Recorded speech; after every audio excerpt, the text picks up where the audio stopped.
you have to go after Iran in some way, shape, or form, whether it's related to its leadership or to its money. And I mean, these are the things they care about the most. And also its reputation, how it looks publicly. They need to see a message that indicates to them that the U.S. is not afraid. These dictators and thugs don't understand the language of democracies. It's not the same. So we should, in my opinion, we shouldn't be afraid to strike Iran, but we shouldn't be afraid or Iranian targets in the region, because that's the only thing they understand in order for them to take the United States seriously, to know that if they dare respond to that the U.S. has no fear in escalating further. And so those are the kinds of targets that you could see. They could also pursue other announcements, like saying that the nuclear deal is off the table, for example, but they are going to have to hit Iran. One last point I would say on this is that while Iran may not be behind every single execution of these attacks from these Iran-backed groups, these Iran-backed groups across the region wouldn't exist if it weren't for them. They fund them, arm them, train them, they give them technical assistance and intelligence. And also, on the flip side, Iran has the ability to tell them to cut it out. So that's why the message has to be at Iran. Okay, so how about, with all of that said, Hagar, how about all of the above?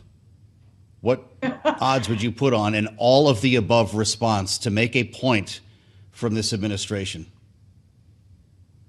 If I had to place a bet, I would say that their response would probably fall somewhere in the second tier. But, it could, listen, it could go either way. Second tier meaning certainly an Iranian target, an Iranian high-profile target. There are Iranian leaders of the IRGC who are based in the Middle East. They have vessels and diplomatic embassies, and they have IRGC offices and bases inside the Middle East. Those are not the same as Iran-backed militant groups across the Middle East. So that's where I would expect an action to take place. And as Secretary Blinken has said, we expect this to be long-term. And as you said, it'll be tiers. That's normal. It's not going to be just tonight or tomorrow, whenever this happens this week. There will be multiple steps. And the reason the administration's conveying that message is to say, it's not just going to be this. There is more to come, and we're going to keep you on your toes, wondering what will be the next step.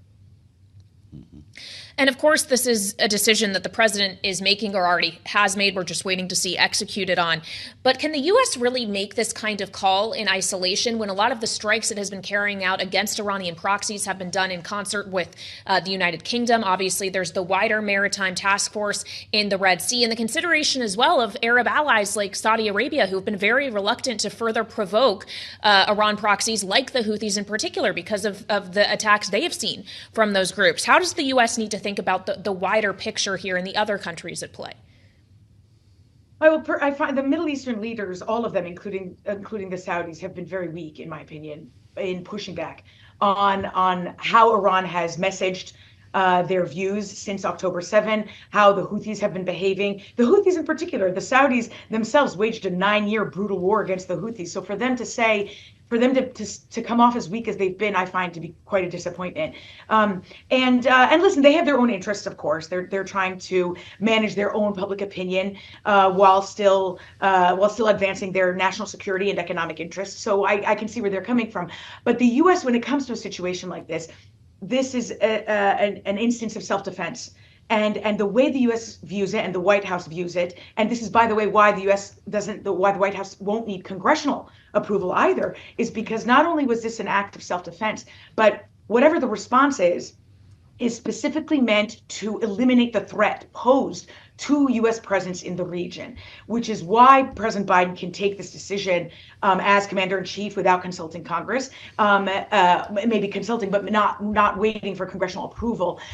And also, he is not likely to consult other Arab allies because it could leak. And I'm sure you've seen the administration has been deliberately very vague on who even conducted the drone attack in Jordan, which Iran-backed group, where was it? We don't know if it was Iraq or Syria, and that's by design because they don't want anybody to be on guard. They don't want that militant group to have their missile defenses up or anything of that kind. It's the element of surprise is critical, and so if they consult anybody, I would assume it would only be the UK or anybody in what's called the Five Eyes, which is the group of five English-speaking countries who share intelligence.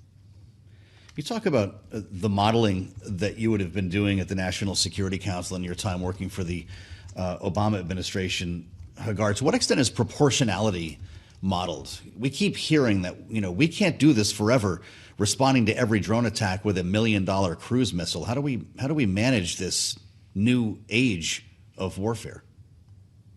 Yeah, I mean, the proportionality is an important one and it's very important to the United States, the U.S. government. We assess proportionality very carefully, and that comes for any war. And I believe, by the way, for example, proportionality has to do with deeming how big a threat, how large is the threat, how significant is it to the national security of the United States, its foreign policy, its economy. And when something is deemed a significant threat, then that's what determines whether or not you go after that threat, what the collateral damage might be, and how you go after that threat.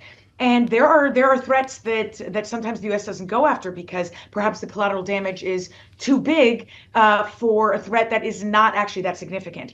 Something like this is very significant, right? Killing U.S. soldiers, something that results in killing U.S. soldiers, is significant. Now, I've heard some say that there have been 165 attacks since October 7th from these Iran-backed groups, and that this was the 164th, and that they just got lucky on their end. And I don't mean to use the term lucky on us. It's devastating, but on their end. And that might be the case, but regardless, it's a red line. We knew that with this situation and how precarious it would be, that this could be, there's a risk of something like this happening. And so when it comes to proportionality and you have U.S. soldiers who've been killed and you're facing that threat, the proportionality is going to be assessed. There is no threat they're not going to go after. The only thing that they're going to make sure of is that there isn't a massive civilian death. Well, speaking of civilian casualties, Hagar, that of course is very much in focus when it comes to the root cause of a lot of this escalation and the way we have seen things intensify in the Middle East, which is the ongoing war between Israel and Hamas. And we know that happening in Paris in recent days, conversations still ongoing, are talks to try to reach a ceasefire agreement in exchange for the release of hostages that are still being held in Gaza, stopping hostilities for at least some period of time, especially considering the Houthis say that they are acting in support of Hamas, of Iranian proxies. If we could see an agreement like that, could that help ease not just what's happening between Israel and Hamas, but what is happening more widely in the region? I'm so glad you asked this question because I think there's a lot of misunderstanding about the connection between the aggression pursued by these Iran-backed militant groups and what's happening in Israel-Gaza. So obviously, what's happening in Israel-Gaza and what's happened since then and since October 7th has resulted in a massive increase in these attacks that we're seeing from these Iran-backed groups, militants, the Houthis, all of them. But their claim that they're doing it to fight for the Palestinian mission or cause, or that they're doing it to protest against the war and to protect Palestinians is a lie. The reason they do this is in part because anytime there's instability in the region, whatever it might be, they use it as an opportunity to create more trouble.